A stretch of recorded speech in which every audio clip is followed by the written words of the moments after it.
Swarmers! Welcome back to the Hive. In previous videos, we've talked about the sun, the wind, and even fossil fuels as renewable sources of energy.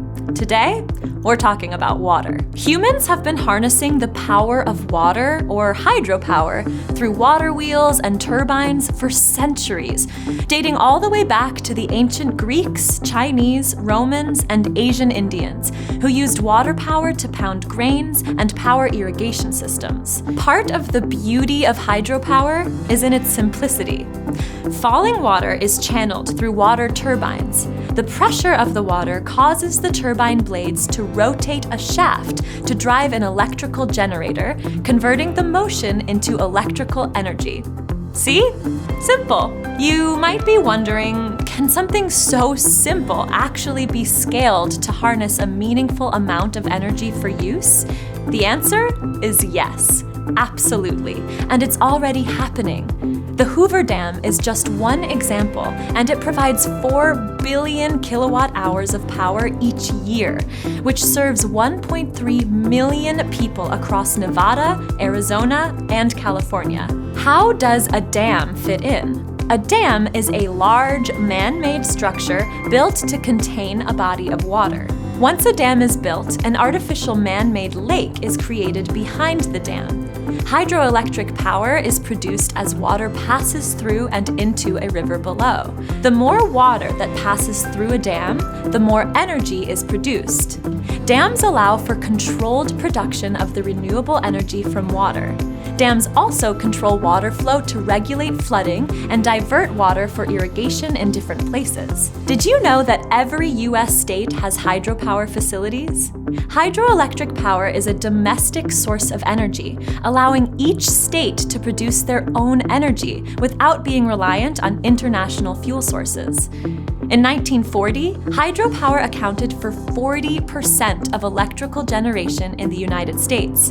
However, today, that number has dwindled to 7.5%. Given the simplicity of the way water can be used to produce electricity, why aren't we seeing a push for more of it?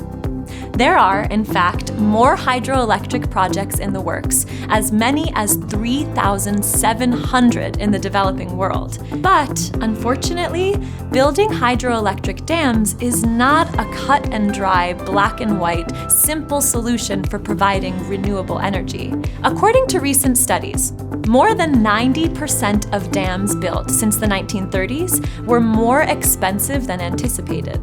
They have damaged river ecology, forests, and biodiversity, displaced millions of people while disrupting food systems, water quality, and agriculture, and released greenhouse gases from the decomposition of flooded lands and forests. Additionally, the power generated often doesn't even go to the places bearing these ecological burdens. So, how do we balance this damage versus the rewards of renewable energy?